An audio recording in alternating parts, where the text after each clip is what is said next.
sobre os tipos de açúcares.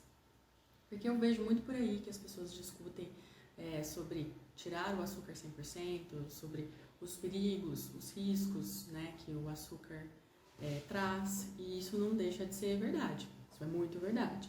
Só que às vezes acontece um sensacionalismo em cima disso, fica como algo totalmente danoso, às vezes faz a associação de uso de açúcar com alguns tipos de drogas. A gente não pode fazer esse tipo de associação, apesar de o açúcar trabalhar com mecanismos importantes de vício no nosso corpo.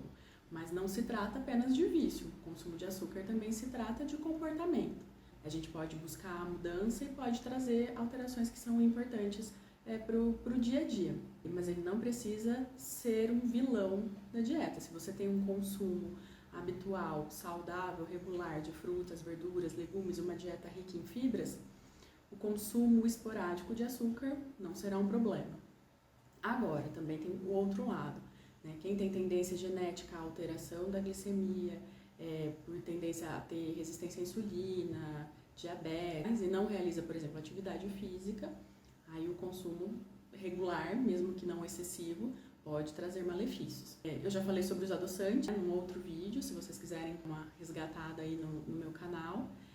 Hoje eu vou falar especificamente sobre o açúcar, que ele tem uma carga glicêmica, ele tem um índice glicêmico. O que significa isso? O índice glicêmico é a velocidade em que esse açúcar é metabolizado, a velocidade em que o próprio açúcar vira açúcar no sangue e dá um boom de produção de insulina para o corpo metabolizar. E a carga glicêmica é o quanto ele carrega de quantidade de açúcar. Então agora eu vou listar os extraídos do açúcar da cana-de-açúcar. O primeiro deles é o açúcar mascavo, que é a primeira extração, a extração bruta que a gente fala da cana-de-açúcar. Então ele passa por um processo de refinamento, mas que preserva os seus minerais, menos agentes químicos para a produção dele. O açúcar demerara, que ele também é a etapa mais próxima do açúcar mascavo, também não tem uma adição reduzida de produtos químicos para o refinamento, ele não é refinado, e ele já tem uma característica mais parecida com o açúcar cristal. O açúcar refinado, que a gente conhece, que também conhecido como sacarose, que é o produto final do açúcar, e ele passa por um processo extenso de refinamento, então ele tem bastante adição de produto químico e tem a retirada quase que de 90% da quantidade de minerais e nutrientes.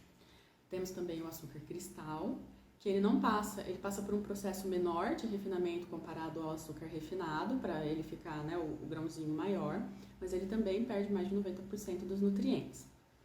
Temos o açúcar orgânico, que ele é produzido a partir das técnicas sustentáveis. Então, tudo que é orgânico é utilizado técnica sustentável, em que não há adição de agrotóxico e nem de produtos com aditivos químicos.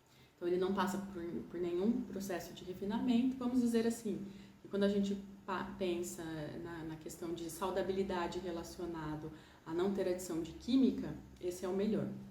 Temos também o açúcar de confeiteiro, é uma forma do açúcar cristal, mas ele é mais purificado e ele tem a adição também de amido, né? Porque como ele é muito fininho, para ele não empedrar, o amido é utilizado como parte para manter ele seco, né? Para não formar grumos.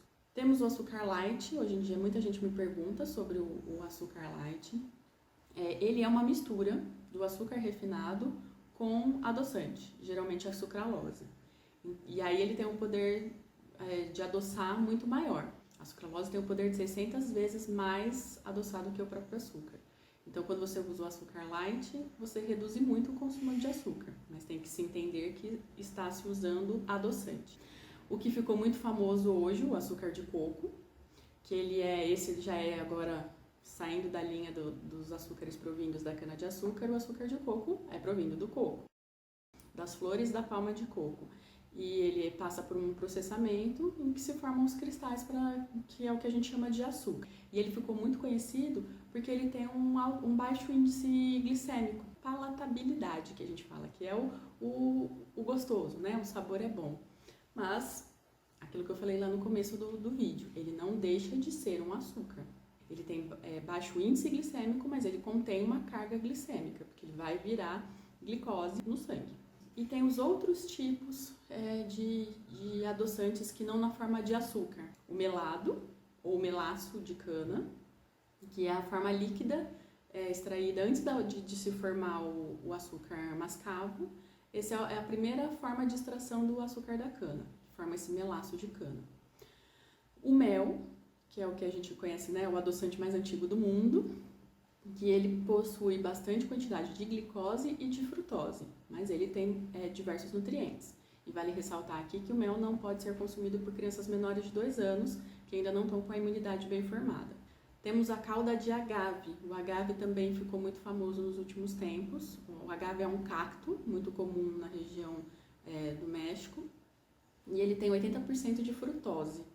Ele tem um bom poder adoçante, né? Mas é importante salientar aqui que ele tem que ser consumido com cautela, porque por ter tanta frutose, a gente já sabe nos outros vídeos que eu falei sobre os adoçantes que a frutose pode aumentar o acúmulo de gordura no fígado. Eu vou falar sobre os diferentes nomes do açúcar, que esse eu acho que é o ponto mais importante, porque o açúcar de adição, o açúcar que a gente põe nas preparações, a gente consegue controlar. Então, no dia a dia, você pode se habituar a não colocar mais açúcar no café, ou reduzir a quantidade de açúcar, ou colocar algum açúcar em que você se adapte com a menor quantidade possível. Você não precisa adoçar sucos, não precisa colocar no dia a dia, a não ser que seja uma receita específica, tipo um bolo.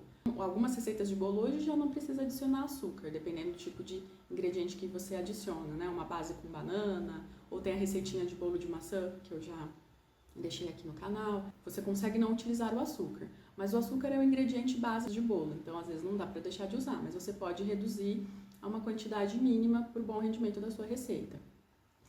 Mas o que eu acho que mais pega é a gente pensar no açúcar adicionado nos produtos industrializados.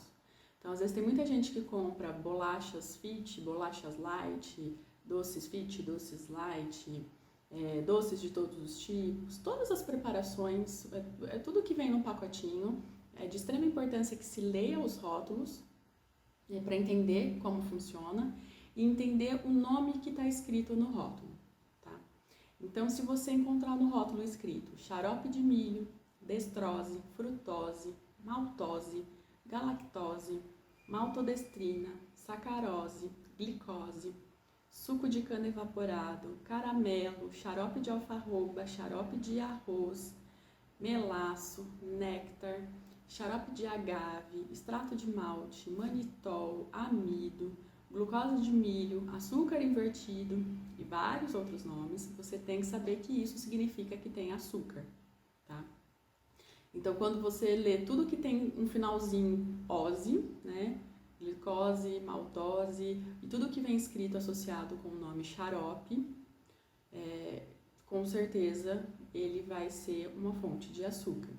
E o mais importante os ingredientes no rótulo são escritos em ordem de quantidade. Então, quanto antes esse item aparecer escrito no rótulo, pior vai ser a composição desse alimento. Mais açúcar ele vai conter. Espero que tenham gostado desse conteúdo. Até a próxima, pessoal!